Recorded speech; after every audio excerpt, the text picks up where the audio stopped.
All right, buddy, welcome out to the Log Room Guys Craft Beer Show. It is annoying because the music started again. There we go. I'll stop it. It is Tuesday, July the 26th, 2022. Jersey Johnny coming at you with me, as always, is none other than Mr. Beer Samurai. Say hello, Mr. Samurai. It's also National Bagel Fest today. National Bagel Fest. Yes, you're absolutely right. So happy National Bagel Fest Day. Now, I'm one of those people that can eat breakfast food for any meal. There you go. So you can eat a bagel and cream cheese, breakfast, lunch, and dinner. Mm-hmm. There you go. Or with peanut butter. My other has peanut butter on it. Okay. What do you prefer? Why don't you put them together? Nah. No? Now, what do you prefer on your bagel other than, well, for you, it'd be pork roll, egg, and cheese? Pork roll, egg, and cheese. I have three. I have three bagels. I get just a plain bagel. One of them's going to be disgusting. But plain bagel with cream cheese. Okay. An everything bagel or an egg everything bagel with pork roll, egg, and cheese. Mm-hmm. Or a regular everything bagel with cream cheese and grape jelly. On an everything bagel. On an everything bagel. Sweet and savory kind of thing going on there? No, I can see that. That's fine. Yeah. Kind of what I just don't like everything bagels. I'm not a big onion fan. Well, the only time I get an everything bagel is when I'm getting it and eating it at home, or eating it and then going home, because I'm not about to eat an everything bagel and then have 97 poppy seeds. No, not breathe it. Just have 97 poppy seeds and everything in my teeth while I'm out all day. Oh, I got poppy seed bagels for so I'll be working remotely tomorrow, and that way if I can, if I have to jump onto a video chat, I can just smile with all the poppy seeds. Well, there's a point to that though, right? You're doing that for a reason. So, if I do it and if I'm out and about, like, meeting accounts with poppy seeds in my teeth, it doesn't really go over that well. So, no, not so much. But me being in a business meeting that's the norm. That's fine. Of course. I hear it's also National Coffee Milkshake Day today. Mm-hmm. That's why I'm drinking what I'm drinking. It's not a Guinness. So happy National Coffee Milkshake Day. You started already because of that. Well, I need something to wash the bagel down with. Right. And rather than drinking coffee, I'm drinking a coffee stout with lactose, which is close as I'm going to get to a coffee milkshake tonight. So there you go. I couldn't make it to Bolero, so. There you go.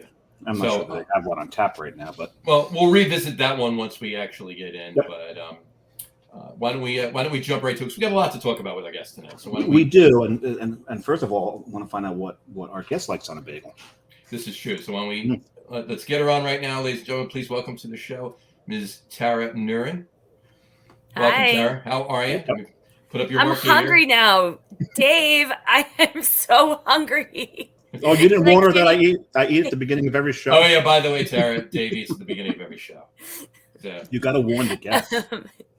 So I have a plug for a little hole-in-the-wall bagel shop in the city. It's not in New Jersey, sorry. But it's fun. I like the works on my salt bagel. And there's a place called Broadway Bagel near my mom's apartment on the Upper West Side. It's at 96th and Columbus or something. Get the works. So good. What is actually on the works? Oh, the works.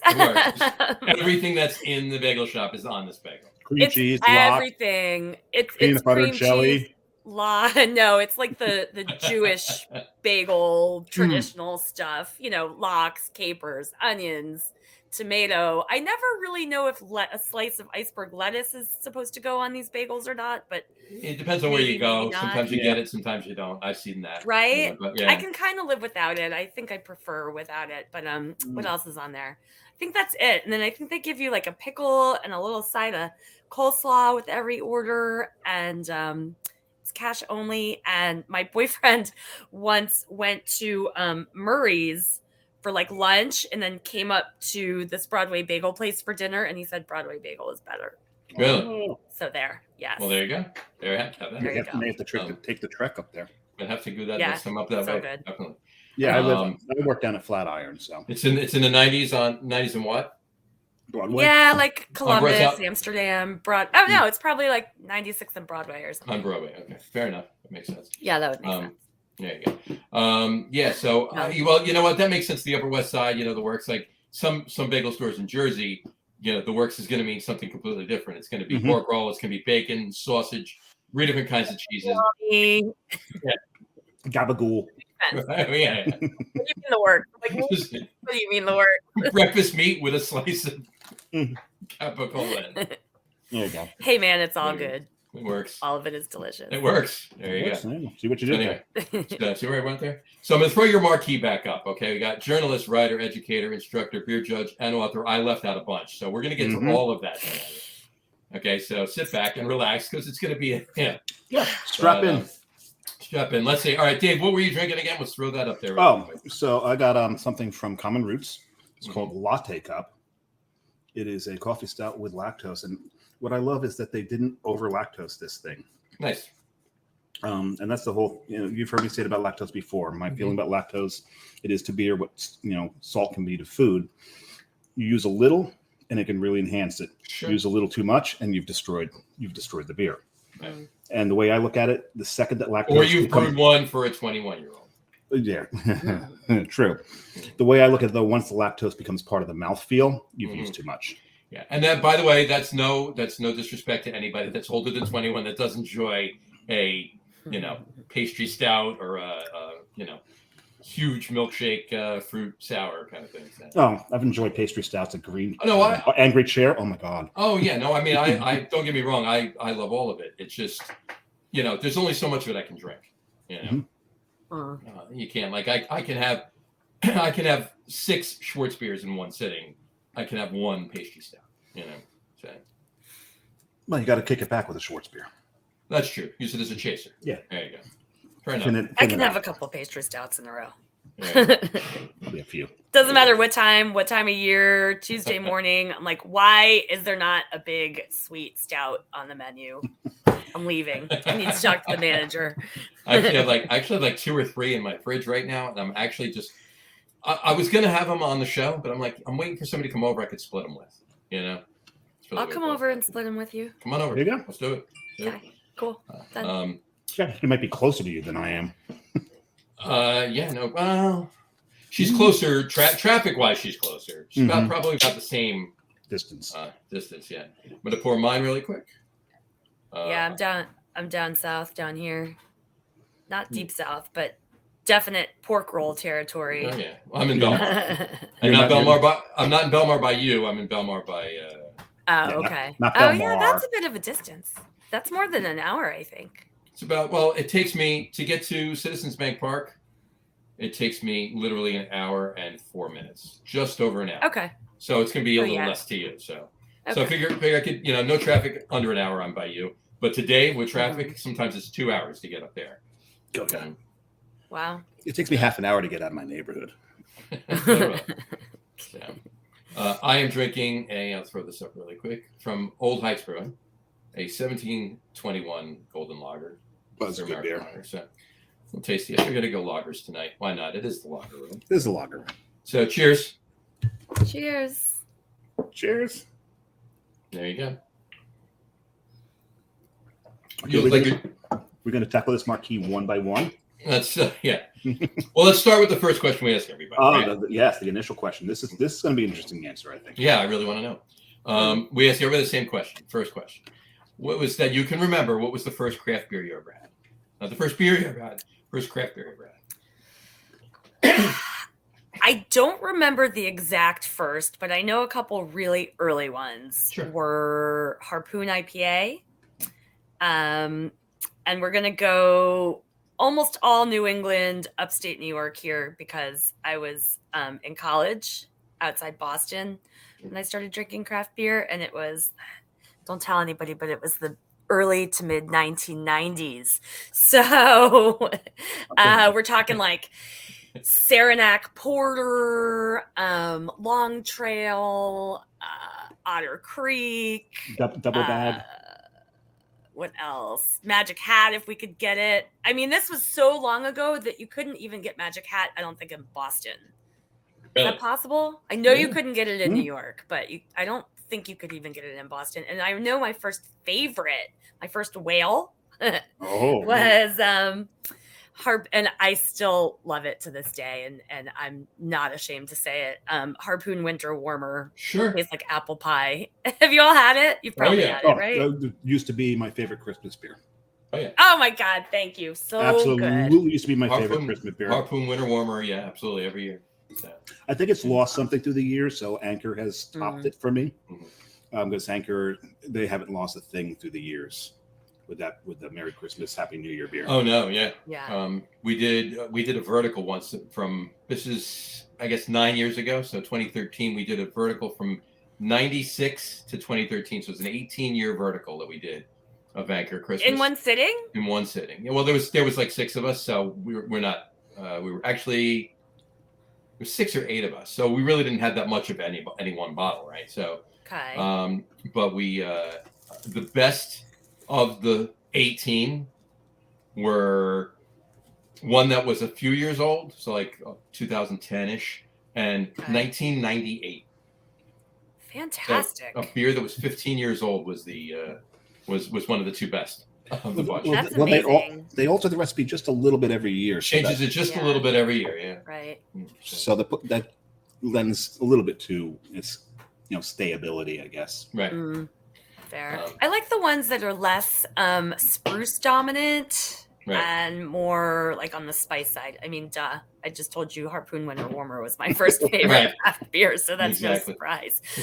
What was the 98 like? Do you remember? Well, it was very smooth, but it wasn't smooth because of fall off. To me anyway. If I could remember, I mean, this is 9 years ago. Right. It was. You're absolutely right. There was more of a spice profile to it than spruce. There was a little bit of spruce in it. I don't mind a little bit of spruce. I don't love a lot of spruce in a winter warmer or a winter ale. If I'm drinking like a spruce IPA, then I want. Yeah, I was just say, isn't one of your favorite beer the Spruce Tips beer from Tilted Barn? From Tilted Barn, yeah. Exactly. So, but and Heavy Reel actually did a Spruce Tip IPA last year that was pretty spot on too, believe it or not. But it's an interesting point because. Now I think of it, the anchors that were more spruce forward, I don't think last as long. Yeah, probably not. I wonder if the oils from the spruce do something to it. Makes sense. Makes sense. They probably break it down, yeah. But I'm sitting on a bottle that's going to be 6 years old this year, an actual Magnum of Anchor. So at some point there'll be a bigger Christmas party that I can take it to, more than like 2 or 3 people. I'm right here at my feet. There is a vertical of Anchor from I think it's 12 to 20. So not as old as yours, but eventually it'll be as old as yours. Eventually it'll get there, yeah. Yeah, no, the only Christmas sales that I've actually been saving, or not Christmas sales, but holiday beers, if you will, are actually celebrations. I like sitting on celebrations and tasting them several years later. Yeah. So everybody says it's a wet hop IPA. You're going to sit on that? Yeah, it actually works. Well, it works. I don't think I'm wrong in saying, I'm pointing this way because that's where my beer cellar is, right through that door. I have some celebrations from the 90s. Nice. That so bring one of them over when you come over for the pastry stouts. That sounds great. I'll come over at the holidays and we'll do pastry stouts and celebrations and holiday beers. Definitely works. Fabulous. I'm in. So I'll tell you what, Dave, does this section that we just did quantify enough for John Starodowski for doing a little Christmas in July segment? There we go. There you go. There you go. John, we just did your suggestion. There you go. All right. All right. So yeah, honestly, one of the first ones the first one you mentioned was Harpoon IPA. That's one of the first ones Dave and I had too. So really, yeah. We talked about the IPAs that got us into drinking IPAs, and for both of us, it was Harpoon. Harpoon, yeah, absolutely. I did not like one of the first craft beers I remember drinking was a Sierra Nevada Pale, and I think I had that first, and then shortly thereafter I had the IPA, and I remember thinking, I don't think I like this hoppy thing. That's the difference between again in the 90s. Yeah, right. Well, there goes your lupulin threshold shift. What? There you go. And Harpoon's always been more of the English style IPA. Yeah, it's a little more malt forward. Yeah. So, but yeah, the very first time I had something that was super resiny, super grassy, I didn't quite do a spit take, but I almost wanted to do a spit take. Now just give me a handful of hops and I'll eat them. Yeah. Yeah. So, but yeah, I have like a quick funny story. I hope I'm not like beating this to death, but no, not at all. You know, Captain Lawrence makes some very bitter beers, and I can't think of the name of it right now, but they had this triple IPA some years ago. Was it Alpha something? Yes, it was. And I opened it at I probably shouldn't say this. Okay, I hope John Henderson's not listening or anybody from the ABC. I secretly, quietly opened it at the AC Beer Fest, and I was afterwards when you were back in your hotel room and nobody was around. Yep. And I get it. And I had some volunteers pouring with me at the Beer for Babes booth I was staffing, and it was this young, very young woman, very new to beer, and I was about to offer her some, and it was literally the most bitter beer I'd ever put in my mouth. And as I went to offer her some, I said, "Do you like beers with a lot of hops?" And she goes, "What are hops?" And I was like, "Okay, here you go." It's called Seeking Alpha. Seeking Alpha. Thank you. That's right. That's exactly right.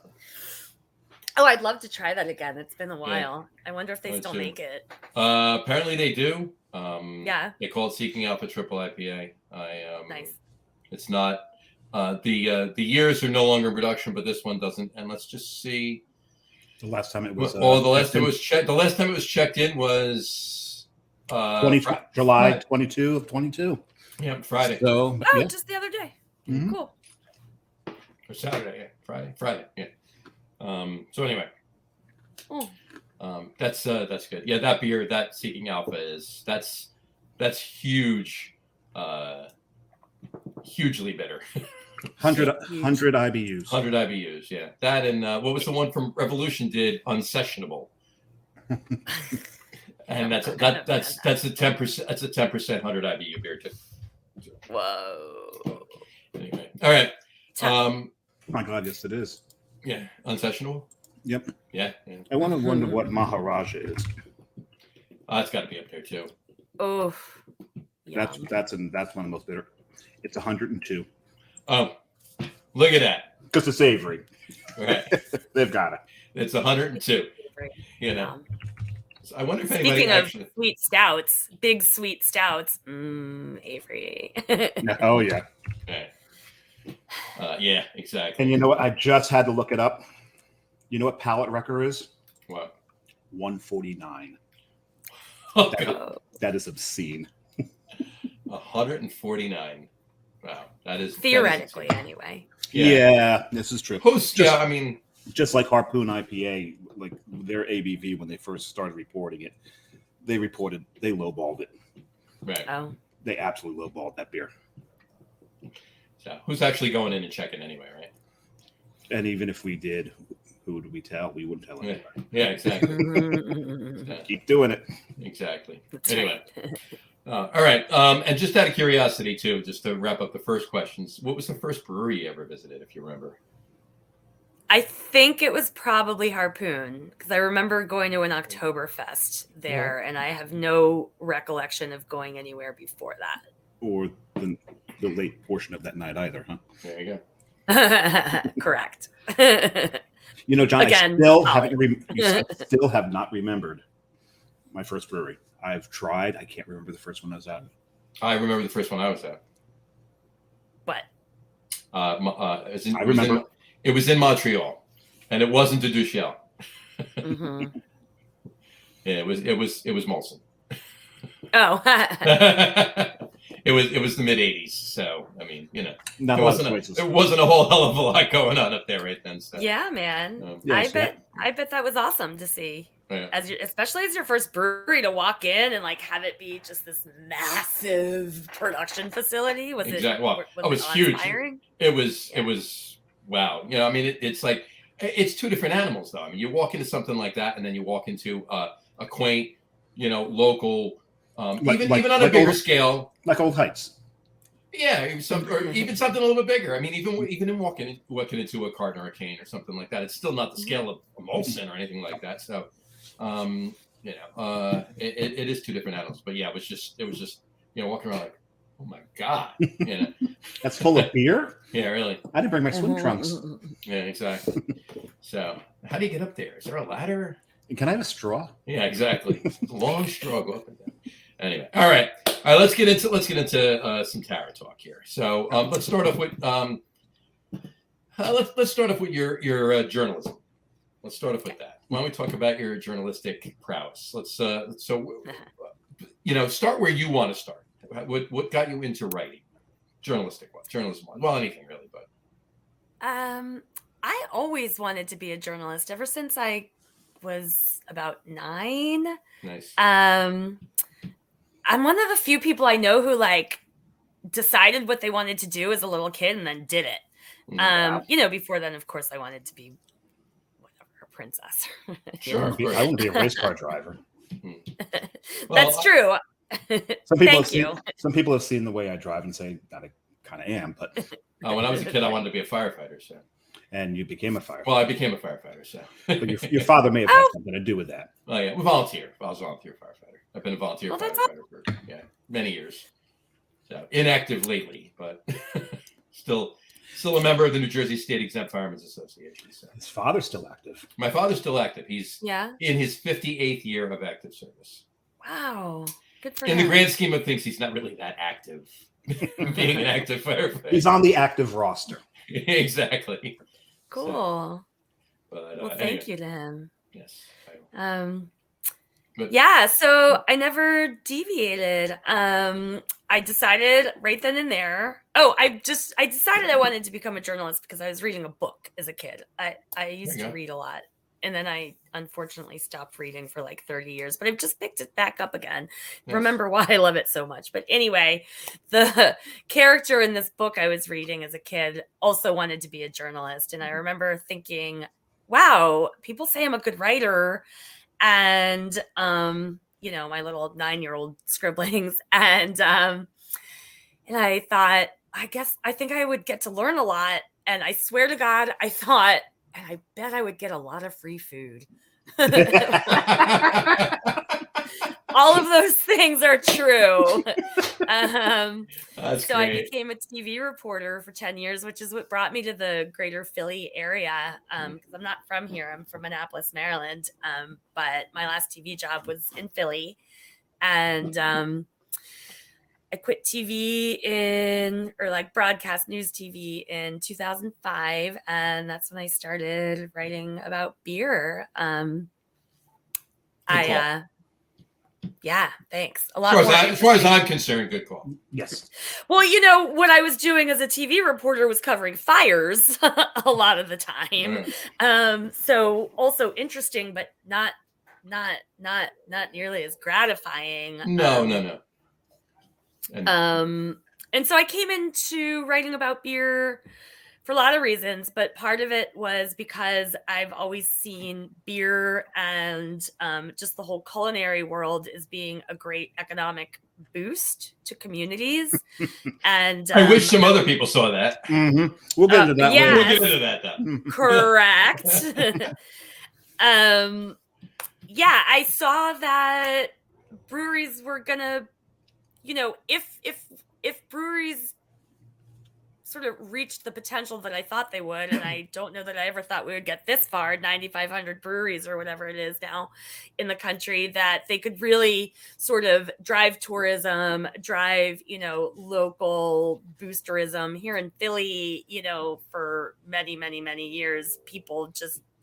Even people locally didn't really know the cool things that there were to do, and they didn't do them necessarily. So I thought, hey, people could really start going to breweries and get excited about where we live. Right. So that was a big part of why I really gravitated toward that. Nice. Also, free beer. No, just Nothing wrong with free beer. Nothing wrong with it. A lot of free beer. Well, it depends on where you are now. I mean, again, we'll get into that later. That's true. Right. great segues. Yes. I'm going to or foreshadowing, and I'm going to pull an Augie and go, oh, New Jersey. Oh, New Jersey. Oh, we've mentioned. Oh, have we? That was once, right? What was that? He was. Augie, yeah. You just said it again. Okay. All right, we cannot say his name again because if you say that name 3 times, he pops up on the show. Yeah, you can make a drinking game out of it. Though. Yeah, pretty much. You would love that. It's like Beetlejuice. Right. Yeah. We actually did it once. Dave, I'll tell you really quick. Dave didn't even realize what was going on. We had Jesse Ferguson on the show, and whatchamacallit, and the man who will not. And the man who he was texting me on the side. He says, "I forgot that Jesse was on tonight." And the way he told it was that he's flipping through his Facebook like he does. Right, but then he texted me once he saw it. Yeah, saw Jesse, but heard what do you call us, boneheads? Heard the two knuckleheads. Knuckleheads. It was knuckleheads. That's it. But then he texted me and he said, "I forgot Jesse was on tonight." I says, "You want the link?" Because he obviously wanted on. But between Jesse and Dave, they had said his first name 3 times right in a row. At that moment, boom, he just popped up on his screen. That's cool. So Dave was like, "How did that happen?" We said his name 3 times. Yes, exactly. That's so really funny. It's been a running joke. So yeah. Anyway, but that's great. No, what I said, good call on that. Not just good call. Maybe obviously, broadcast news career is awesome. I just meant for me and your writing, and I'm not trying to blow smoke or anything. I'm so happy for me that you chose to do that. Yes. Oh, thanks. Agree. It's been super gratifying. I've loved my journalism career. It's even on its worst days, the grind is just getting to you. One thing I can always say is it's never boring. And on its best days, like it changes people's lives. Yeah, I guess we'll probably talk about that when we talk about the book. But that's the best part about it. Yeah, we'll definitely want to get back there because we had is changing other people, touching other people, and, right. and their lives being changed for the better because of it. Absolutely. Yeah, because we had John Paul. We touched upon how his journalism has touched people's lives. Mm-hmm. It took a while to get it back from being that deep. Oh, because I was about to say something kind of deep, but I'll refrain. No, please do. Though we love those. So if you give us an example. Oh, an example of how it touches. Is that where you're going to go? Lives? Well, no, not exactly. Say what you were going to say, and we'll get to that when we get to the book. So, what I was going to say was, you could say, "Oh, it's just beer. Who cares?" But and when I say journalism touching people's lives, I'm looking at the span of my whole career before beer, including up to and including beer. But you could say it's just beer. Like, how are you touching people's lives that way? But part of why I love covering beer is that it's so reflective of who we are as a culture. Like, it both reflects. It both causes and is affected by our culture, and it really speaks to what we what our terroir is, like what ingredients we have access to. It's been used for thousands of years in religious ceremonies and death rites, and some of the oldest evidence of beer that's being found currently is in cemeteries, burial grounds in Israel, thousands and thousands of years old. It speaks to like what's important to us at any given time, and it's just like you can tell so many stories about humanity through beer. And actually, like, that's what my book does. Like, the book is the story of feminism just told through beer. So I think it's so meaningful. I'm so grateful to have been able to be part of it, part of that world for as long as I have. Well, that's interesting. It's something I've always wondered. Talking to you for like 1-2 minutes, obviously it comes very through that your beer, well-spoken, quite intelligent, very intelligent. How often have you come across sexism in the beer world where, someone's mansplaining to you about beer, and even after you've shown and that you know what you're talking about, they continue? That is a really good question that I get surprisingly infrequently. And my answer is very surprising, which is barely at all. That's great to hear. It is. Now I'm going to quantify that because I believe, and some of my close friends agree, that I just don't notice it. And I think I notice it much more now than I used to. So I'm sure it has happened many times when I haven't noticed it. But what I'm finding lately, now that I am sort of hip to the cues that, I'm being treated differently because I'm a woman, or potentially being treated differently or mansplained to or something, I get it from women probably equally. Really? Equal in frequency to the number of times I get it from men. And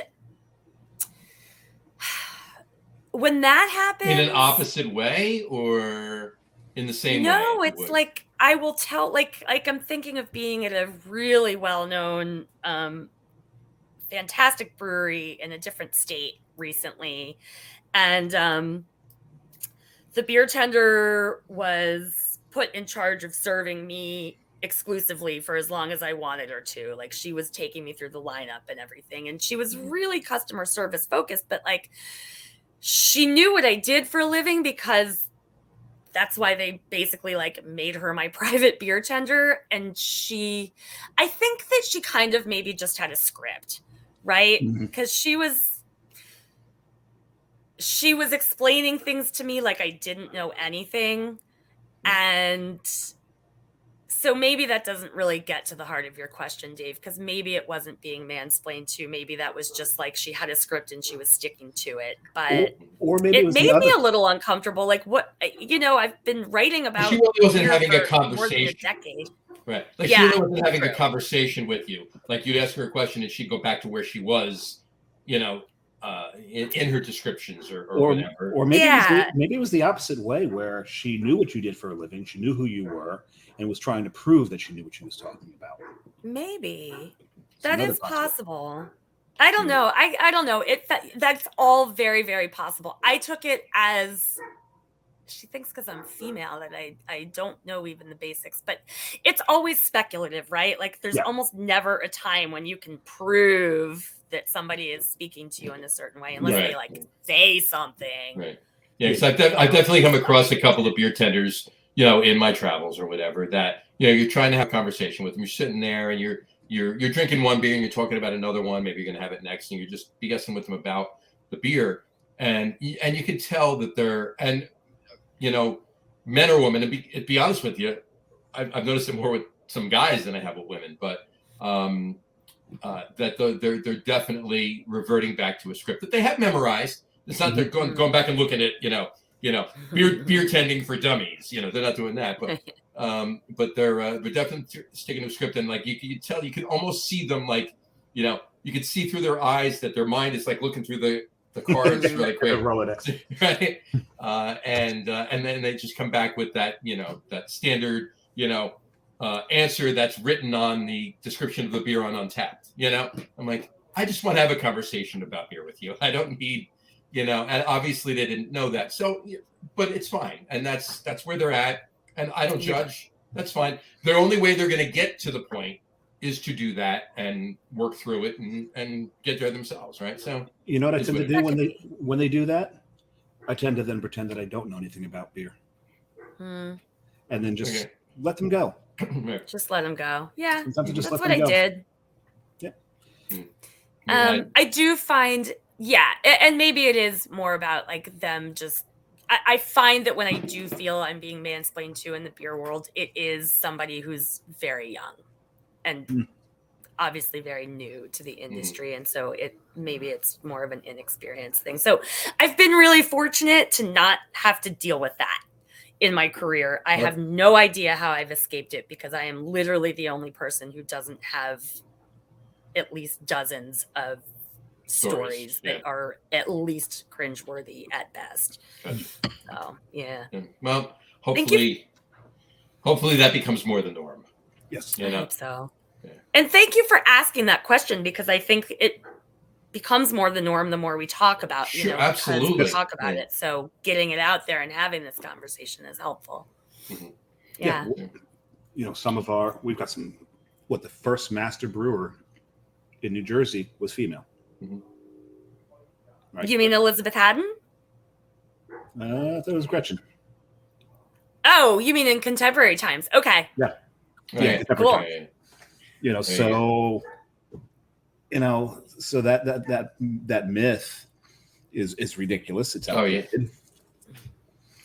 And maybe they mansplain to us because maybe they think we just drink PBR and Budweiser because of our age. That's a possibility. That we didn't grow up with craft beer. Yeah. But we have a different appreciation for it because of when we grew up. Because we were there. That's my outlook on it. Anyway. But they don't see it that way. Yeah. Sometimes. Well, some of them do. Some of them actually get it. Some of them actually, I can tell you right now, there's some 20-somethings that I deal with on a regular basis. And I won't mention Corey's name. I'm sorry. I was going to say Corey. That actually, I feel it's almost like an admiration kind of looking up, and not because he's my daughter's boyfriend, but because he appreciates butter. Well, maybe there's a little bit of that in there, but I really take it as he appreciates where we came from as beer drinkers and got to the point with everything that's going on today. So it's almost like he wants to learn through our eyes, kind of thing. So I get that. I get that a lot from people. So. And it's neat to find someone who's younger who will understand that. Mm-hmm. I remember Poor Henry's. I was listening to a guy. He had his whole crew there across the bar. Poor Henry's. They're dead and gone now, unfortunately. Shame.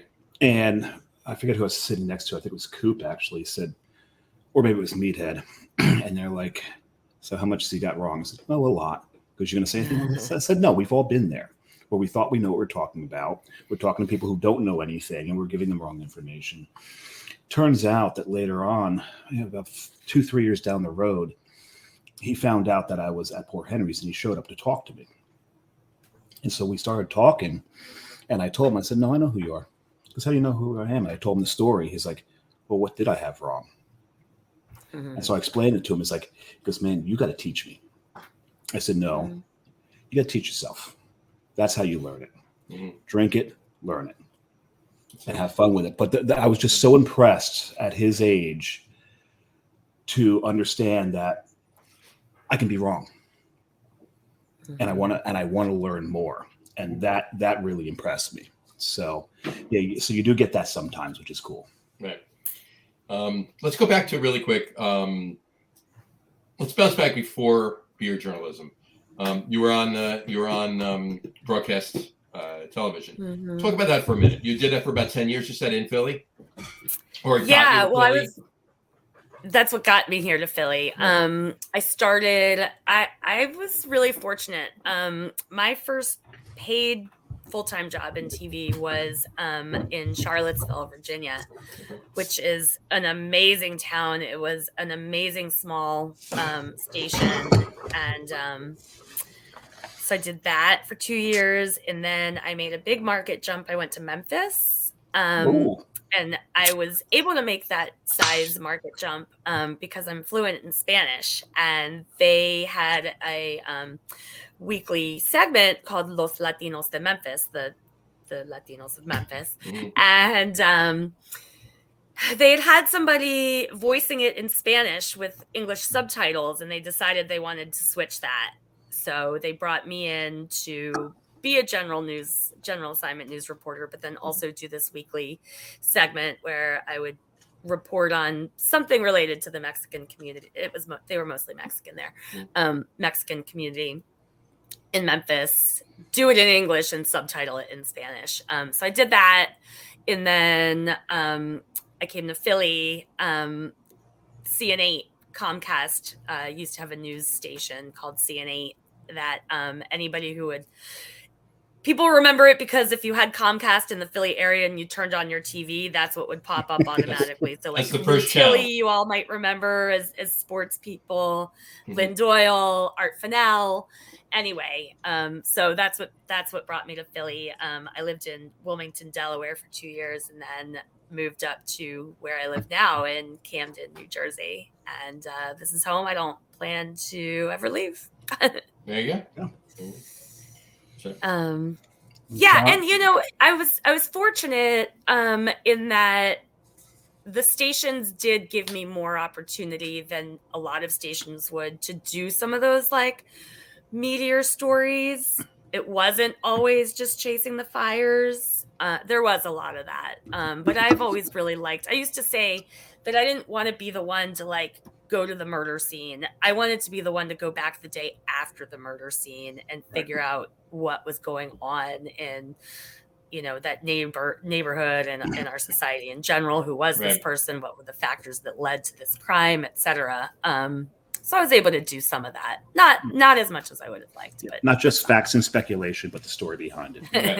Right. Well, it was early. It was before, you know, 24-hour news was just like a bunch and of all people was who speculation were on the screen like we are. Yeah. Right. Exactly. Yeah. Now, by the time you get to the next news broadcast the next evening, like there's been so much decided and figured out most of the time that you can that they're on to the next story. So because it just keeps going at that point for that lost in the 24-hour news thing. That lost Singapore airplane and all that. Oh my God! It's like, please stop. We know nothing. Stop speculating.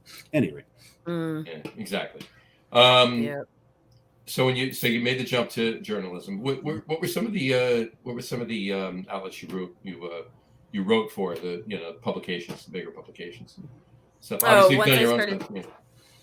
Yeah. So when I left CN8, it was 2005, and I went freelance. Started. I still did some broadcast, still do, but most of it was writing. So I have been the beer and spirits contributor to Forbes. That's my biggest, but I've written for Food and Wine. I've written for almost every Philly publication, both still in existence and defunct. I wrote the alcohol column for New Jersey Monthly for a long time. What else? The Inquirer, the Philly Inquirer, I've written for. A lot of websites that some of which are still around, some aren't. Eater, Thrillist, City's Best, AOL back in the day. Oh yeah. There's still some stuff on there. Yeah. Nice. That's awesome with all of that. There was a lot. I read remember that's an impressive resume. It's a super impressive resume. Thanks. Thank you. So then you're doing a lot of your. Obviously, you do your. You're doing all of your stuff. Let's go right to the book. Let's talk about it. All right. Because actually, before we go there, I sense you're opening another beer. I did open another beer. All right. So what would that be? Oh, you're gonna hate me. You didn't open the one you gave me to. Oh, I do hate you. So is that Night Shift? It's not only Night Shift. It's John's favorite beer from Night Shift.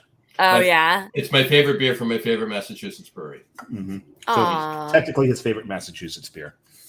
I had one left. I gave you one. Stop crying. I know. I had one of the 4-pack. I get it. I should feel fortunate. So you should. Anyway. Sorry to interrupt, but I'm going to potentially make you very jealous. I have a Light Bright from Night Shift that they sent me once. It's in my living room. It's really cute. It's this little mini Light Bright. Oh, that's awesome. Oh, cool. With an owl on it. That's cool. That's awesome. Payola. Yeah, John loves it. When Carrie and I went up to Boston, we went to Night Shift, and Carrie's like, you can tell John you're here. So all I did was take a picture of the sign of the peanut butter place across the way and send it to him. He's like, damn it, you're at Night Shift. I think I sent you back the middle finger emoji. I'm pretty sure. I'm pretty certain that's what you did, yes. Yeah, exactly. But yeah, for my second beer, I'm gonna have one of these bad boys. Oh, I've heard of that beer. Yeah. I think I had that in the parking lot of City Field. Yeah, awkward tan lines. It's a Vienna lager. That would be from Coastal Brew Works. Okay. Our sponsor. Yeah. These guys right here. Gotcha. So, it's three. Well, it's two gentlemen and Johnny. Two gentlemen and Johnny. And John. Right. There you go. No, it's Johnny who you're looking at, Matt Patensky, and they have a silent partner, Mr. James Healy. Correct. Mm-hmm. And this is their third release. Okay. I have their second release at my page. Do you? I did. A blue can. With the blue can, it would be the Trojan Seahorse, which is the double IPA. Cheers. Cheers. There you go. That's a beautiful beer. Water. There you go. Yeah, it's actually the beer writer's drinking water. There you go. Mm-hmm. We actually brewed this with it happens. Almost all Wireman Vienna malt. So there's no base malt in it. It's all Wireman Vienna malt. Wow. A little bit of Munich. And that's it. It's all Wireman. So it's pretty tasty. I actually had a couple people over the last couple of weeks tell me that, well, if there was such a thing as a summer Oktoberfest, this is what it would be. Oktoberfest. Interesting. Yeah. No, I literally probably it had to be at least 3 different people, who didn't even know each other, said virtually the same words. So I'm like, all right, I'll roll with that. That's fine with me. So. You get some of those at the beer fest this weekend? Say again? Did you get some of those comments at the beer fest this weekend? 1 was this weekend, and 2 were before that at just different venues. Because where were you? Was it Chester, right? Chester, yeah. Cheers in Chester was this past weekend. So we had tan lines and building sandcastles. Yeah, I couldn't go because I had a concert to go to. That's right. Chester, New Jersey, you were in? Yeah. Allison Kohler's event, the Cheers in Chester. Oh, right. Okay. I'm going there on Friday. Some farm, Allsteady Farm or something. Allstead. Allstead Farm is having like a media day for its 40th anniversary, and they got me with hay rides, ice cream tasting, and lunch. I'm like, I could spend my July Friday on the farm eating. Sure, I'll go. That works. Absolutely. You're not too far from Long Valley there. Yeah. Yeah, right. Long Valley's not the right. Chilton Mill's right there. Jersey Girl's not too far away. Yep. Right. So you're right by like 3 or 4 breweries. Hackettstown. Mm-hmm. So you got Manskirt and Zigmeister. Right? Yeah. So. Been to all of those. Mm-hmm. What's around there that's newer that maybe I haven't been to? Chilton Mills. Chilton Mills. Okay. That's on the way out to Long Valley. And there's a cidery too, just outside of Chester in Burnageville. It's right on 206. Right on 206, called Burnt Mills. Oh yeah. Okay. Thanks for the tip. Maybe I'll stop there on the way. Very, very, very good ciders. Very good. Nice. Okay. Very, very popular.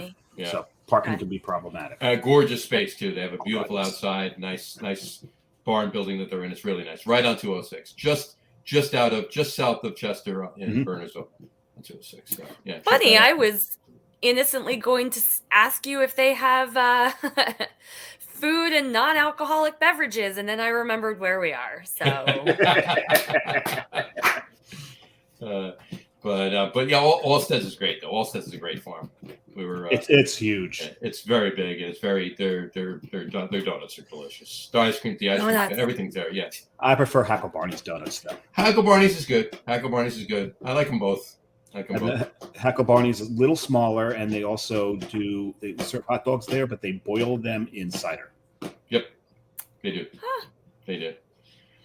They're really good, actually. They do. And ironically, the owner of Hackle Barney is actually, or maybe one of the owners of Hackle Barney was actually in the Marines with Jim. Jim? Yep. Really? Mm-hmm. The silent partner of Coastal Brew Works. Exactly. So, and it comes around. There you go. There we go. So, full circle. Full circle. It's like a circle. Okay, so let's move on to Let's move on. Okay, so let's talk about the book. I got to put this up right now. Hold on. Here we go. Sabina Wireman. I'll just transition quickly. This is the book. Awesome. I brought it down with me. Cool. Thanks. Sabina Weierman. Unfortunately, it's covering your face and not mine or Dave's. No, it should be. Whose You should put it decision was sideways. that? Because it just centers it on the screen. So here, I could actually do this. Hold on. There you go. I'll still cover you. That doesn't work, guys. There you go. All right, I'll put it up. Anyway, that's the cover of the book. There you go. So talk ahead. I love the word witches on there. Yes. Yeah. I spend the chapter on witches.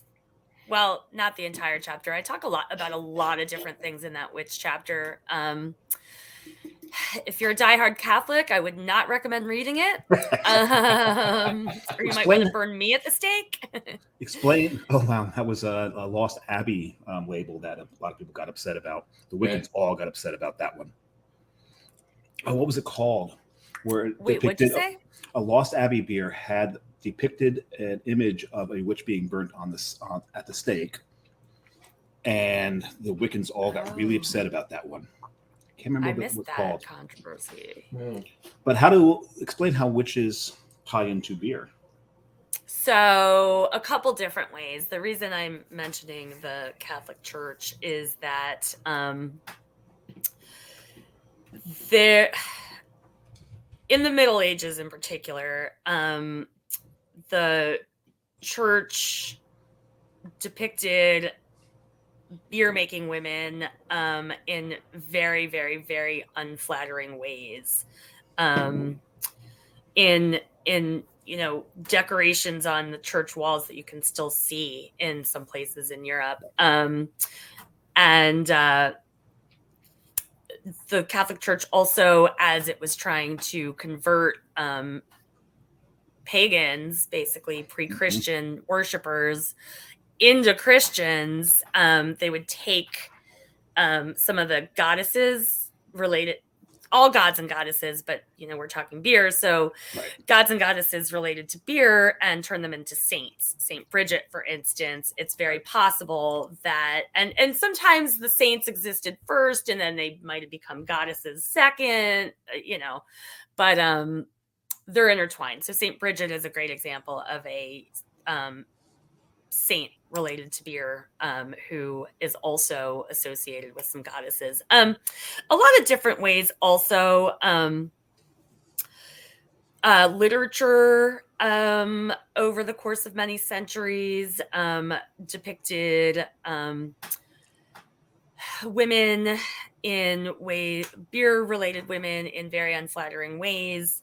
And I do spend a lot of the chapter debunking some of that witch Brewster connection. Over the past couple of years, it's been very popular to write and share articles talking about how the witch's hat and the broom and the cat are, things that we take as symbols of witchcraft were actually tools used by medieval beer making women. And it's a great story, but the proof doesn't necessarily line up. How do you use a cat? How do you use a cat to make beer? Well, people would have cats around. People might have cats around to eat the mice and the bugs that would be in the grain sacks. And the broom to stir the stirrer. Well, more like the broom being an ale stake, which women might have placed in front of their front doors to let people know, including the tax man, let them know that they had beer for sale, or ale, as it might have been called at the time. And the hat? The hat, in certain time periods in certain places, women who would have surplus, because women were brewing beer at home to feed the families, right? And so when they would have surplus, they would go to the village, go to the marketplace, go to their neighbors and sell it. In some places, they would wear tall hats to walk around the marketplace to be with their beer to be seen above the crowd. And so people take it literally and say, oh, well, the witch's hat must be that. But my main source for this sort of historical correlation shows that the time periods and the places and the hat styles don't actually match up, so that's probably not actually true. Oh, you didn't use Cotton Mather as a source? No, my source is actually a woman named Christina. She's a PhD in Ireland, and she is what I would consider to be the preeminent scholar on medieval Irish Brewsters and folklore. She's really amazing. You could have her on your show sometime. She's great. And then in modern day, there are some brewers. I profile the female ones who practice pagan religions.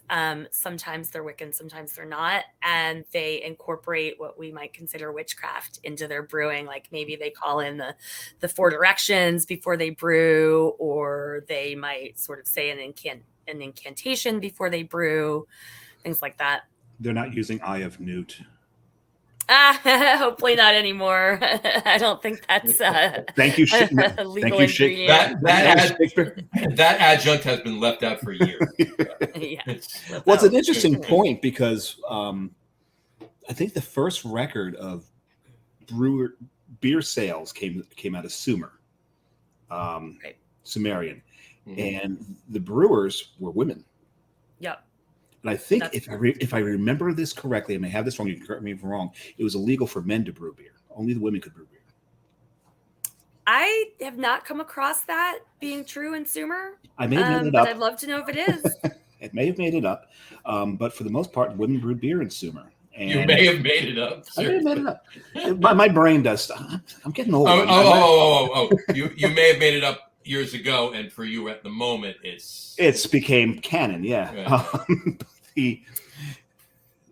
Go ahead. Yeah, I hadn't heard that. It is true though that priestesses were in charge of making beer and being in charge of the worship of the deities who were in charge of beer, and they would have women working for them brewing beer in their name in Sumer. Right. And then also probably that tradition of women brewing at home and then selling the surplus. It's believed that did happen in Sumer as well. That was like the first. Potentially, more scholarship is developing about this, but potentially that was the first civilization where that happened. Nice. Yeah. It set the stage for many civilizations to come. I mean, the history of women in beer just repeats itself over and over and over and over and over. And the history of men coming and taking it over, whether intentionally or not, happens over and over. And we're not just talking about beer; we're talking about beer, countries, anything. Yeah. But no, I think the history of beer is really fascinating because it's developing. We're learning more and more constantly. Originally, it was thought that it was first seen in Egypt, but now they've proven that it more than likely started in the stands somewhere. In the grain fields. Last I heard, things may have developed since the last I heard because I don't go diving too deep into it on a regular basis. So it's really neat to just watch and see what they uncover. Like you said, from pottery shards, from, in graveyards and tombs and all that, and seeing, aging the tomb and then finding out that, oh my God, there was beer in here and this is older than the last we found. I wonder how it held up. I mean, some of the information in my book is probably already out of date because of new archaeological discoveries. And you mentioned Egypt. It's kind of cool because, and I really want to learn more about this. It is looking like industrial scale beer production was happening in Egypt before we thought. And in fact, I just went to the National Homebrewers Conference in Pittsburgh a couple weeks ago, and Travis Rupp, who was the brewmaster at Avery for a long time, is one of the top ancient beer historians in the country, and he gave a presentation about that. Oh, cool. So yeah, that was fascinating. I also am interested to know how early people in current day Ethiopia were brewing on an industrial scale. I Really? predict we're going to see more coming out about that. Yeah, Wow. because I mean, people were in, probably, we don't really know anything for sure when it goes back that long, but you know, people inhabited that part of the world before they actually got to Egypt, because it's believed we all started in southern Africa and then started Right. walking up north toward Egypt and then Asia, and they All would the- have all the gotten to White Moors. Ethiopia first. First, And yeah. so you had that great civilization there that was, I think, probably making beer. So I'm interested to see what we learn about that. That will be interesting, because even earlier than we thought, because I know that we thought that it was the time of the building of the Great Pyramid, because they've got receipts of the workers of the Great Pyramid being paid in beer. Right. So it's even prior to that. That is fascinating.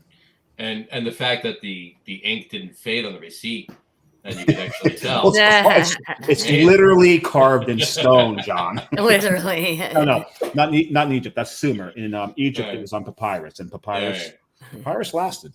There you go. Well, the inks they used anyway. Right. So I kid. And you also have a very dry, warm climate, so you don't have the deterioration you have in a more humid climate, like fair enough. the swamps of New Jersey. Right. Exactly. So, all right. Yeah. So I'm actually looking forward to, and I'm planning on reading it. So I'm actually very much looking forward to reading the book. Thank you. It's going to be a good read. It's probably going to be a 2. I'm probably not going to put it down. I'm probably going to pick it up and, like, within, if not a day, 2, like a weekend, I'll have it done, if not sooner. So yeah, but, I can't wait to hear your reaction to it. Yeah, it's a lot. There's a lot in there. I mean, it spans the globe and 200,000 years. Well, it combines two of my favorite things: beer, and I was a history major in college by default, because after my junior, well, I can't legally call it my junior year. I didn't have enough credits, had enough beer. Your first junior year. My first junior year, Right? They called me in and said, you have to declare. I'm like, I really don't know what I want to be when I grow up. I still don't. And of course, he was 35 at the time, but that's and counsel looked at me and goes, well, you're about 6 credits away from a history major. I'm like, okay, because I'm history. Done. Cool. I guess I liked it that much that I inadvertently took a lot. Without even realizing it, you did, yeah. Yeah, I had no aim. So set me off aimless, I'm going to learn about history. There you go. Now, I want to go, John, if you'll allow me, the next thing I want to talk about is on that moniker, Educator. Yep. Yeah, I teach 4 credit beer and spirits classes at Wilmington University in Delaware,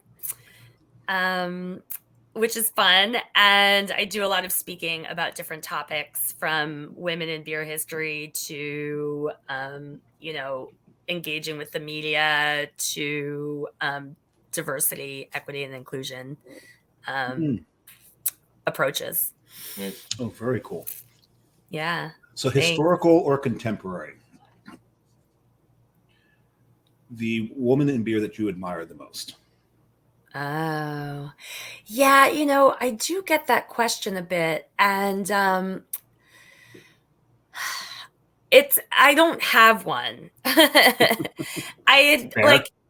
I worship every single person I put in my book, and so many others who aren't in the book.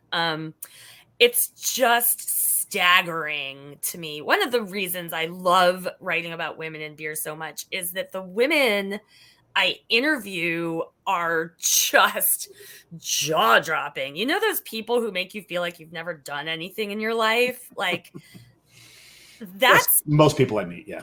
Every woman in beer I interview, and they just all bring just these, they're just, I've never used the word dynamo before, but there it is. Like, they're just dynamos in so many ways. How about it?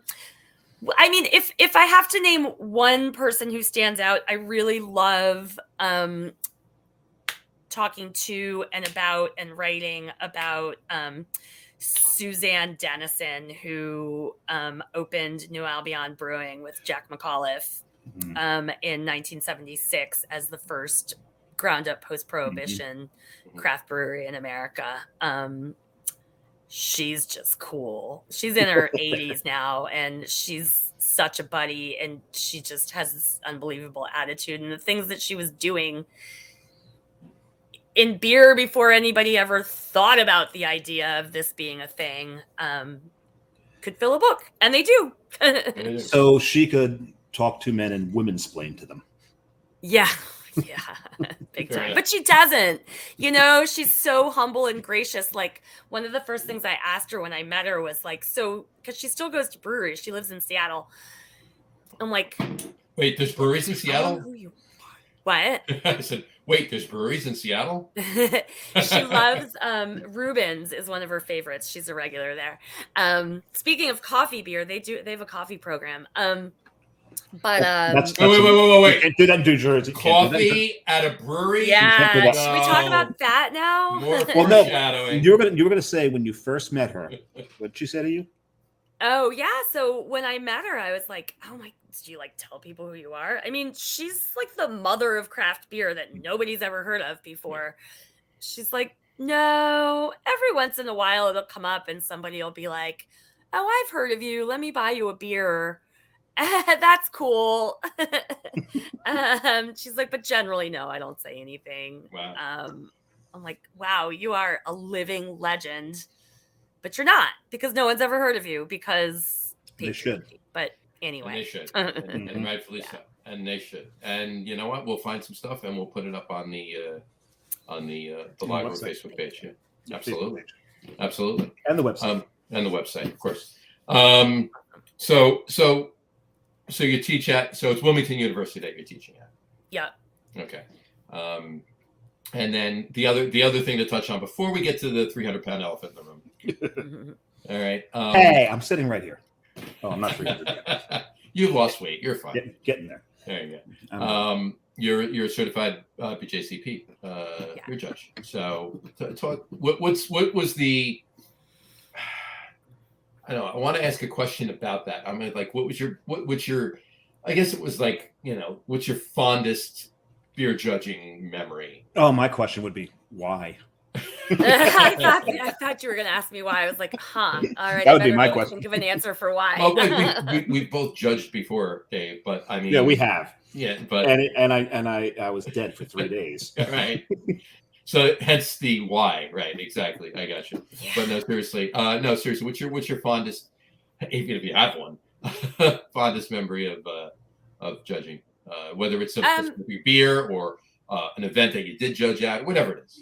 Oh, I want to, if it's okay, answer a very slightly different question, because as you were asking the question, a memory popped into mind, and it was while I was studying for the BJCP. So it's not a judging thing. I can't offhand think of like my favorite judging experience. If I think of something, I'll throw it in. But when I was studying for the BJCP, I was studying with my fiance at the time, and we were on a beer trip to New England, and we went to the Trap Brewery, Von Trapp Brewery in Vermont.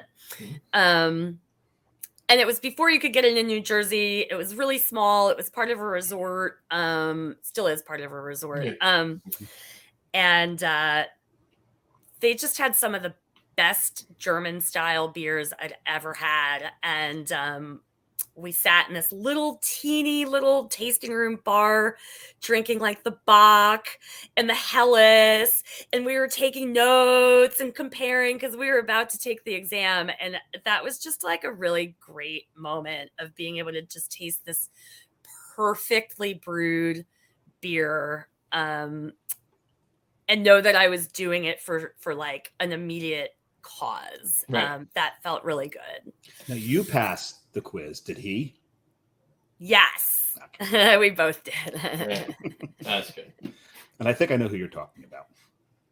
Yeah. It's Gary Rosen. Some people watching might know him. He's a larger than life figure. To say the least. Yes, he is. Jersey beer. Jersey and Long Island beer. Just a bit, yeah. We both passed. Speaking of women, sorry to cut you off. Amy Garlett if anybody remembers, she's worked for Dogfish Head for a long time now. She was the first PhD that they ever hired at Dogfish. She was the instructor who taught the BJCP study class. Wow. So thanks to Amy, we both passed. There you go. There you go. Very nice. Thanks to Amy. So, okay. Let's get there. Let's get there. Let's get there. We foreshadowed about 6 different segues. Should we go all bullet point the stupidity first, and then discuss it, or one bullet point at a time? Why don't we do that? Why don't we just bullet point the stupidity? All right, let's start with the overall fact of the overreach of the ABC. And I've brought this up before, where you've got an alcoholic beverage control body trying to control something that shouldn't be within their realm. We talked about at one point how the Michigan ABC tried to keep a flying dog beer out of Michigan because they thought the name and the label was crude. Raging Bitch. And Flying Dog took them on and won the case because they're like, no, you can't do this because that's censorship. Your job is to control alcohol, not to censor. And a lot of people feel that that's what the New Jersey ABC is doing right now, is they're trying to control things that are outside of their scope of responsibility. It's a huge overreach. It's a 100% a huge overreach. I mean, why is an Alcoholic Beverage Control Commission trying to regulate television watching, entertainment, food, events, food. Coffee, soft drinks, off-site events. Yeah. Yeah. I mean, that one ridiculous. Makes me mad. So give us your take on it, Tef, from you. Everybody, anybody's listening has heard Dave and I for several weeks now. So give us your take on everything. It just, spell it out from Tara's perspective. Yeah, I mean, my perspective probably echoes your perspective. Echoes a lot of other people's perspectives. Well, we're sure you word it better than we do. I mean, I do write about alcohol laws around the world. I write about brewery laws around the country. New Jersey has one of the most obscenely restrictive brewery regulations. A set of regulations of anywhere in the country, and it's so anti-business. It's so anti-common sense. You bring up food. Like, here's the most hypocritical part of the whole thing, in my opinion. It says beer tenders have to be tip certified, and basically the main certification agency is Tips. Well, the main point that Tips gets across, or at least one of the very main ones, is push food, have food. And the breweries in New Jersey are not allowed to sell beyond like a bag of pretzels. They're not allowed to sell soda. Well, I go to breweries with people who have been sober for decades and they can't buy a soda. I mean, it's dangerous. It's really dangerous. Like, what if I'm a parent and I have my kids and I'm going to meet some friends for happy hour a Saturday afternoon or something, and I can't buy a soda or buy one for my kids? It's like those laws that are written by lobbying organizations, where the lobbying organization just hands the sponsor of the legislation the bill, and then that's what gets introduced and passed. I mean, this is, everyone in New Jersey knows. I'm not saying anything that everybody doesn't know, but this is larger. This is like relatively big money interests stifling competition in ways that like don't even make sense.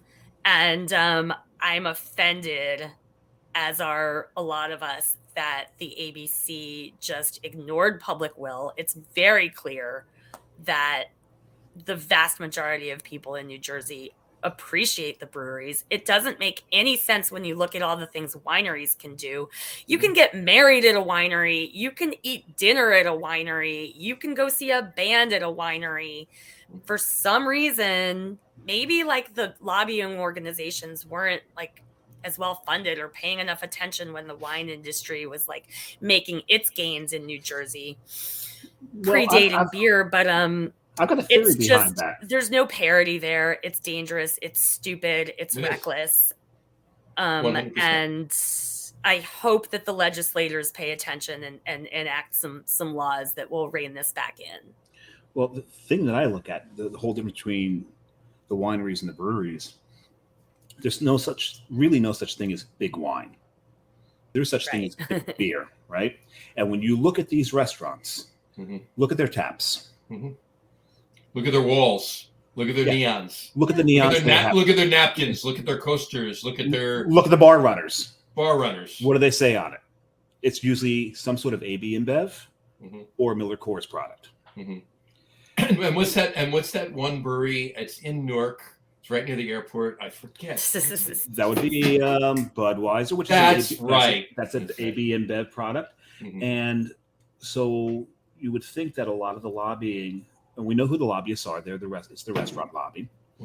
And you would think that maybe it's and a couple beer. more, but they're the big money ones. They're the big money ones. And that's why I'm kind of suspicious that big beer might be behind this in throwing money. It wouldn't shock me one bit to find out that a specific Newark brewery is not behind it, but part of this. Yes, at least the money behind it. Right. That is greasing palms in Trenton. But it's because it makes no sense. Fair speculation. Whatsoever. It's pure speculation, of course. Yep, it is. Fair speculation. I said it's a theory. Oh yeah, of course. All right, but no, it makes no sense because in almost every other state, breweries and restaurants and bars work harmoniously, symbiotically, and only in New Jersey can an acoustic guitarist standing in a corner of a brewery at 6:30 on a Tuesday night take business away from a restaurant down the block. Yeah. Well, and we talked about economic development before, and you're talking about this symbiotic relationship that could exist. Look at Medford, New Jersey. Remember a couple years ago when some bars and restaurants in New Jersey decided that they were going to boycott New Jersey breweries and not sell any of their beer? Well, there was a restaurant owner in Medford who owned a couple restaurants, I think, who was one of the big voices behind it. Well, the breweries in South Jersey worked with him, and he actually ended up changing his mind and now supports New Jersey breweries and realizes the benefit to his restaurant that when the brewery has a big event and a lot of people come in, they might go have dinner at his place afterwards, or the breweries donate beer to the big community festivals and everything. So it's so short-sighted. Also, that was an adjective I didn't use. Well, and prior to this ruling, craft beer in New Jersey was the largest growing business segment. It was creating jobs. It was bringing in taxes. It's just from a state perspective, even from their bottom line, it's a stupid ruling. Yeah, it really, really is. And sorry, one other thing, if you don't mind. Not at all. The Restaurant Association represents ostensibly all restaurants, and when they support some of these more ridiculous tenets of these regulations, they are actually hurting their smaller members, because when you discourage or don't allow breweries to promote their next door neighbor pizza shop, or to work symbiotically with them, then the pizza shop gets hurt. And so it's an indication to me that really the Restaurant Association doesn't work for all of its members. It just works for its bigger members. And the thing you hear is that, okay, and this is one of the things that really gets me. You hear over and over and over again, well, some restaurants pay $500,000 for their liquor license. The brewery only pays $2,100 a year for the brewery license. Okay. All right. Fine. However, now I had a couple things on that. Number one, all right, how much did you pay for your stove? A few grand? Our stove's a lot more than that. Our stove's almost as much as your liquor license. Okay, and your liquor license appreciates. Our stove, the minute we brew on it, depreciates. Okay, that's number one. Number two, okay, they shouldn't have trivia nights and events at the brewery, blah blah blah blah blah, because they don't own a liquor license. Okay, well, the restaurant, they're more BYOBs that don't have liquor licenses. Sure, they're having a lot of trivia nights. And I'm not saying they should be equally hurt, but they're part of that. So that's part of your brethren in the restaurant association. No, but that's to Tara's point right there. They don't care about those. They don't. Right, exactly. So that's what I'm saying. So it's so hypocritical. It makes no sense whatsoever. It lacks 100% common sense. It's coming from deep pockets, and it's something has to give. And you know what makes some of those deep pockets? They're ridiculous markups on alcohol. I mean, look at those markups. Is that why they're so upset? Is that maybe their margin will be hurt because everyone knows they can get it a lot cheaper elsewhere? And there's so many things in this that just make this asinine. There's so much speculation as to why they're doing it, why they think it's hurting them. And like a lot of people said, a lot of these restaurants that are really big and behind this, they've been around forever. Make a better product. A lot of people aren't going to you because your food now sucks because you've not changed with the times. You still have the same soggy ass chicken cutlet that you put a tepid red sauce over and just melt a ton of cheese on top of. Right. Stop. Scott would still probably eat it though. Scott, no. Scott is a connoisseur of. Connoisseur. He would no. he may only eat it once. Yeah, but he would still try it. Same. Yeah. Still but guilty. In any event, the only other thing I was going to say was, a lot of the restaurants that are very vocal that they're part of that they're behind what's going on, right? They don't have any craft beer, or they have outside craft beer. But either way, they don't have any local craft beer or craft beer at all. So what makes them think by limiting people going to a craft brewery that want craft beer, especially local craft beer, that they're going to wind up going to their restaurant, eating and drinking a Bud? Yeah, because their beer drinkers are there to toss down a Bud. Right. Yeah. And those people are not going to the brewery. No. So what's the difference? They don't get it. And you get those like let's take Ryan at Cloverleaf, who understands. He gets a lot of people walk through the doors because of the beer he serves. Of course. And it's craft, and a lot of it is local, and he's a big proponent of the local craft breweries. Yep. He's done collaborations with them. And he came out of COVID probably stronger than he went into it. Yep, he did. Right? Yep. So, look at the models out there. Look at who has done well in this. Make better food. Do a better job. Stop blaming everybody else. Exactly. Yeah. Update your atmosphere too while you're at it. Yeah, this is true. Well. Because those people that appreciated your atmosphere, they're either dead or dying. Right. I know. It's a scapegoat. For some of them, the tasting rooms are a scapegoat. Yeah. For the reasons we're saying. Of course. Absolutely. Final words on New Jersey special ruling? There are a lot of great resources on the New Jersey craft beer page.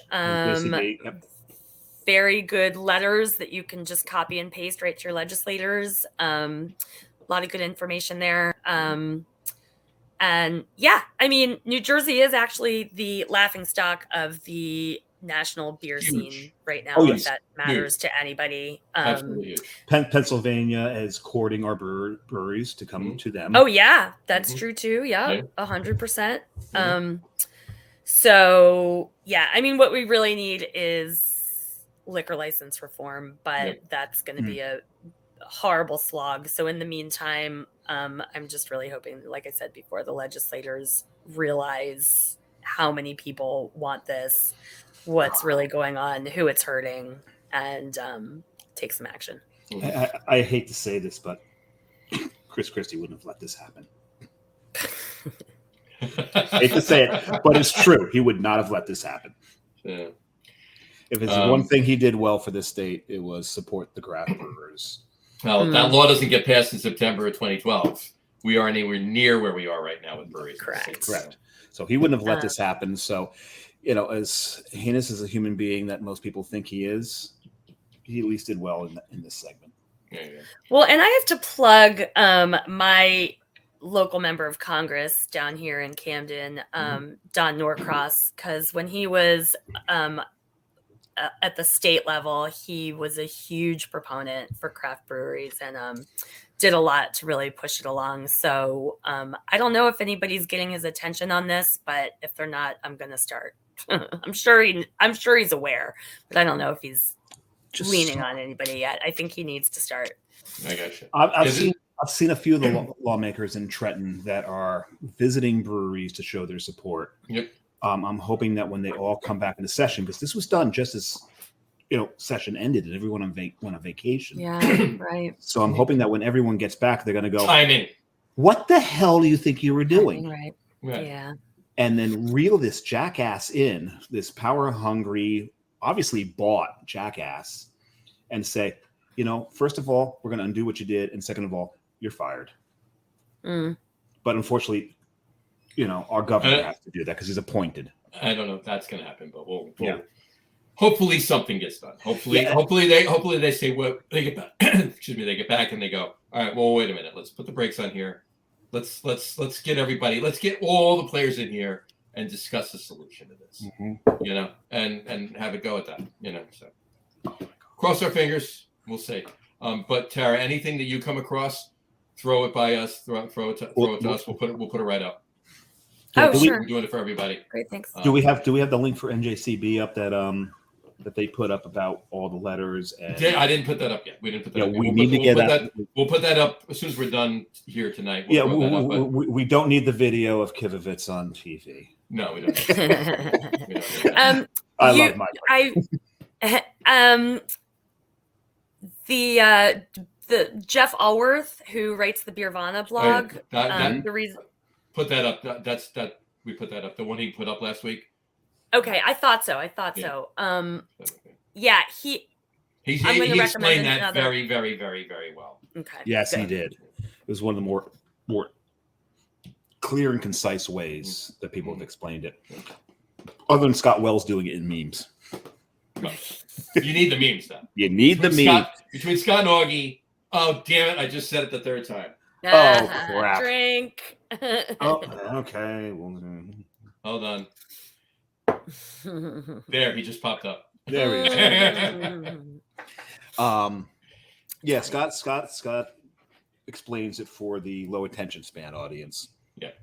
Right. Which is most of his audience. So. Well, I did like one of the first ones he put up. It said, "Excuse me, you got to come check out our grease traps before I can make you your Happy Meal." Yeah. That was Yeah. That's one of the best ones. I didn't see that one. Yeah. So anyway, all right. Oh, that's what it was. I'm trying to remember. I just remember the brewery that put it up. I think it's Warren County.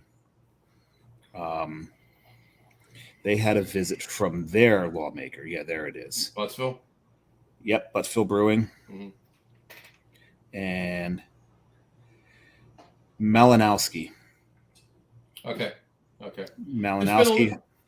There's been a lot of support. There's been a lot of support. There's been so much support that it would actually shock me that within the next, few weeks, something doesn't, change. And I don't mean like, a switch flip, but start to change. Well, the hard thing about this is what I don't think everyone understands is these were laws that were on the books. These were laws that were on the books pre-COVID, and they just weren't enforced. COVID delayed them.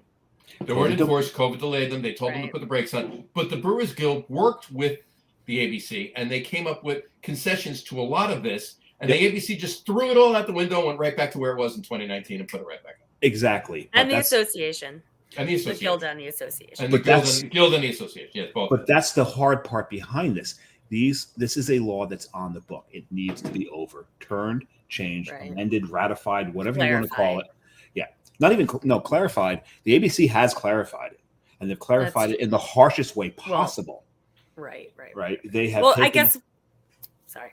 Yeah, but no, it needs to be ratified. They need to understand what all these regulations are doing to the breweries, what it's doing to this business segment of New Jersey, this tax garnering business segment of New Jersey, and figure out what's right for everybody. And stop taking the money from those who are greasing the palms. Mm-hmm. Good luck. Okay. Good luck. Good luck. Exactly. This is New Jersey. Look, baby step. I'd be fine with baby steps, but they got to start walking. They got to start going. Yeah, they got to get in the right direction. Put that big old head in one direction and just let the body follow it. Yeah. If anyone's seen a toddler walk, you know what I'm talking about. Exactly. All right. Why don't we do our top threes? Let's do our top threes. Sounds good. And then I have dinner waiting for me on the table upstairs. So do I. So let's get this done. Let's do it. Well, I opened a third beer, by the way. It's the one I told you I was going to drink. Oh, you did that? I'll throw that up. That's the Fifth Hammer. Nice. Mary and Chris. Oh, yes. Awesome. Congratulations to their baby Zephyr. Yep. Their daughter Zephyr. They have a baby Zephyr. So. Cool. Baby Zephyr. That's right. There you go. And the last time I was there after the baby, and they said that they have not brought the baby around yet, and that Mary had not returned to work, and they fully expected Mary to return to work before he did. Before Chris did, yeah. Which is probably very accurate. I'm sure. No, this beer is really, this one's good. Very nice. I may have to bring after the show, bring some in to carry over. She's sworn off beer until our vacation in August because we're going to Asheville, and she knows her liver's in trouble. There you go. All right. Yeah. True. All right. So tonight's top three. Shall we do a top three list? Why? Two reasons. One, when we first started the show a couple years ago, before we had guests on the show, it was just Dave and I. So top threes. And who was our first guest? Who was our first guest? I can't say his name. But we've already said it 3 times. All right. Right. So which we call it. Before we had guests, it was we started the top threes, and it was there was 2 top 3 lists, mine and Dave's. So it's 33. We were paying homage to 1933, right? Repeal prohibition, but also a top 10 list would be too long. So considering we usually don't stick to 3. Considering 3, anyway. We usually do 4 or 5 anyway. So good, because I have 4 written on my You're fitting right in. I was like, can I sneak one in? Yeah. All right. Always. So tonight's top 3 list, in honor of Tara, where she resides in and around, would be top 3 favorite beers brewed in or near Philadelphia. So top 3 favorite beers brewed in or near Philadelphia. Tara, please start us off and let us know what your top 3s are. Sure. So I should say that it would be impossible to name my top 3 favorites, but these are some of my favorites, the ones that came to mind and made me smile today as I was thinking about it. Gotcha. So I love a Mexican stout. Speaking of pastry stouts, my favorite style. There's some really good ones in New Jersey. The closest one that gets made regularly to me that I know of is 8 and Sand in Woodbury. They make Bad Hombre Mexican stout. Yes, ooh, I haven't been there yet. Plus, the name is so exquisite. If you don't get the reference, look it up. I'm sure you guys do. So, as my number 2, Midas Touch from Dogfish Head, because I know it's an hour plus away, but Dogfish is the only thing in Delaware that Philadelphia claims as local. Philadelphia could care less about Delaware except for Dogfish. We act like it's ours. So Midas Touch. Quick question for you. Where is Penn University? In West Philly. So there's your connection right there, because it's one I've thought of that. Yes, very good. Go ahead, say it. Because I can't remember his name, but one of the professors there is the one who he is. Dr. Pat McGovern. Pat McGovern, that's him. Yeah. And I forget his title. He is a archaeobiologist. I forgot his exact title, but I think he's a molecular archaeologist, and he something like that at the University of Pennsylvania Museum of Archaeology and Anthropology. Yeah. So And he has led, or at least been in attendance on a lot of these ancient beer discoveries that we're talking about. Mhm. and Go what ahead. and then Go ahead. then what he does, he figures out the ingredients. They can't figure out the proportions, but he just throws the ingredients to Sam Calagione, and all the ancient ale series comes from Mr. McGovern, and the collaboration between them. So Midas Touch is one of those ancient ales. So it has its birth in Philly. Midas Touch is delicious beer. That's a great beer. I love that you thought of that connection. I actually got to drink a Midas Touch in Dr. Pat's office with him. Really? That's awesome. As he held up a bag of dirt from Midas's tomb. Oh my God. That is so cool. That was the moment. Like, that was a super moment. That's just excited the history nerd in me. That's awesome. Yeah. That's so good. Wow. That, I think, and I digress because I do want to go through quickly. So I'm going to just say one additional thing, which is that I think that museum is the most underrated attraction in Philadelphia. So everybody watching, go to the Penn Museum. If you care about ancient history at all, it is spectacular. Never been on a list. There. And then what was number 3? It faded already. Darn it. Oh, this is maybe not a PC name anymore, but Free Will Mango Habanero Safe Word Double IPA. Delicious. Mm-hmm. And then my 4th was Any Saison by Forest and Maine. Oh, absolutely. Super, right? Oh, absolutely. I forget about Forest Maine every now and then because they're so kind of out of the way of everything. Yeah. What was the name of the beer? Any Saison. I didn't. Any Saison. Yeah. It is a and they've got just the neatest building. It's just a house. Do you want to drink in this room? You want to drink in the parlor? You want to drink in the den? You want to drink in the living room? Whatever. Just go drink somewhere. Yeah. But the bar is right off the den. Yeah. I agree. I think that's one of the most spectacular places to eat and drink in the area. Sadly, they have just vacated that premises and have built 2 new facilities nearby. But yeah, that was so part of the experience, right? Yeah, they're not there anymore. That's like when River Horse moved. Right.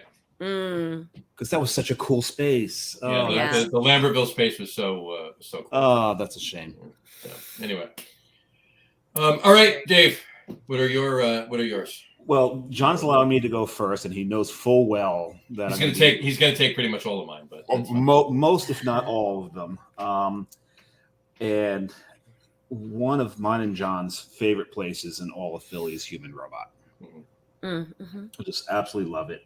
The Czech 10% is one of my favorite Czech Pilsners brewed in this country. And I love that that's what they use for the milk tubes. And I got to say it, I know it's kind of a gimmick and all, but I freaking love milk tubes. to the point that I got Ghost Hawk. I got Tom at Ghost Hawk to make me a milk tube. He will do ghost tubes on request. And the next one is it's the 12%. And I'm embarrassed to say the first time I ordered it, even though I know better, John knows I know better, I called it Palotmovy. And then I went back with my beer and went, idiot. Polotamavi. That's like the honeymooners. My string of Peloponnese. I was just so embarrassed for myself. And the beer tender, credit, didn't correct me. So those are the 2 that are in Philly. The other 2 are outside of Philly. Tonewood's EMB. And there's Ghost stealing another one of John's. Of course. It's an ESB. It is just perfectly brewed to the style. Dark mild, actually, right? Dark mild, that's right. I'm sorry. Perfectly brewed to the style. It is absolutely wonderful. It's absolutely wonderful. But I had to because I am what I drink and I am stout. So I have to throw a stout on there because I do love my stouts. And that is Call Me Chris by Bonesaw. Oh, this is a big, thick, flavorful beer. No, it's not a pastry stout, but damn, it's big. It's a little on the drier side, but the flavors it throws, it's a wonderful beer. I really enjoyed that one. Wasn't that a movie? Wasn't that a holiday movie back in the day? It's a wonderful beer. It's a wonderful beer. It's a wonderful beer. Yes, every time that beer glasses clink, an angel gets its wings. There you go. All right. So mine that most of them are screwed up or whatever, but I'll give you this. I'll change them a little bit because I did have some extras in here too. Because you knew I knew I was going to take them, right? I stole two of yours, didn't I? Right. So I'm going to give you two. Human Robot, as Dave said, it's one of our favorite breweries in Philly, and whatchamacallit? Yeah, just to finish up. But I'll give you two honorable mentions from Human Robot. Their Bergenstraub, which is their Keller beer, and their Rauschlosch. Yes, I almost put that on my list. Amazing beer. So, but I don't want to pander to John Hall anymore. Right. So my number 3 is for Mechanical, and that's Skull Beer. It's a Baltic Porter that they do. I've not had it, so. Mm-hmm. So I love that style. That's a tasty beer. My number 2, and I'm just going to say it but he said it already, and that's EMD. It's the Dark Mile from Tonewood. So good. And my number 1, he didn't take, and that would be the Tmave 13, the actual Czech dark lager, because the Polo Tmave is a Czech half dark lager. But you know why? They've never had it when I was there. You never had the Tmave 13? No, I have not. All right. Well, Tmave 13. Yeah, that's my number 1. So I'm not going to throw something up that I've not had. Well, there you go. Fair enough. Awesome choices. There you go. So those are ours. All right. On that note, I know everybody wants to get going, and we've been on the show for a while. So why don't we just stick around for 1 second, Tara, when we hang up? You guys have to eat up. You got to go, and so do I. But so we'll wrap the show up on that note for today. We want to thank Tara. Thank you so much for coming on. Thanks. It was an amazing show. We got so much information. It was great to hear about everything you've done, and obviously wax a little nostalgic about some stuff. And then, of course, talk about all the New Jersey nuttiness as well. So, but so we'll definitely I'll definitely let you know what or we'll let you know what we're when we read the book, and we'll talk about that. Please do. Thank you at length. One second, we didn't. I was just about to say, where can everybody find the book? So we'll post the link afterwards, but. Let us know. Thanks. You can order it online at your usual places. If you want to support indie bookstores, you can order it online at bookshop.org. That money goes to indie bookstores. You can also buy it through my website, taranurin.com. There you go. We'll post that up right after the show. We'll post it up. And just really quick, Irene Wilkins just said cheers. So I wanted to get that up there. So, anyway. So on that note, we'll wrap the show for today. We want to thank everybody for watching. For those of you just listening to the audio podcast, thanks for listening. Don't forget to visit our website, www.lagerroom.com. That's LAGERROOM.com. Please remember, like us and follow us on all of our social media, Facebook, Twitter, Instagram, and of course our YouTube channel. All of them are at The Lager Room. Remember, we go live with the video podcast on both Facebook and YouTube every Tuesday night around 6:30 p.m. Eastern Time. And for those of you who just want to listen to the audio podcast, you can do so on Apple Podcasts, Spotify, TuneIn, Stitcher, Google Podcasts, Amazon Music Podcasts, and iHeartRadio as well. And if you haven't done so already, please subscribe to one or more of those feeds and you will never miss a show. Again, thanks for following along with us. Have a great rest of your week. Have a wonderful weekend. Tara, once again, thanks for coming on. Absolutely. And spending a couple hours with us. We really thank you so much. Thanks. Absolutely. It was fun. Thank you. It was great fun for us too. Absolutely. Anyway, have a great rest of your week. Have a wonderful weekend. Drink a lot of beer, but drink responsibly. And we'll talk to you soon, folks. Take care. Cheers. Cheers. Mm-hmm.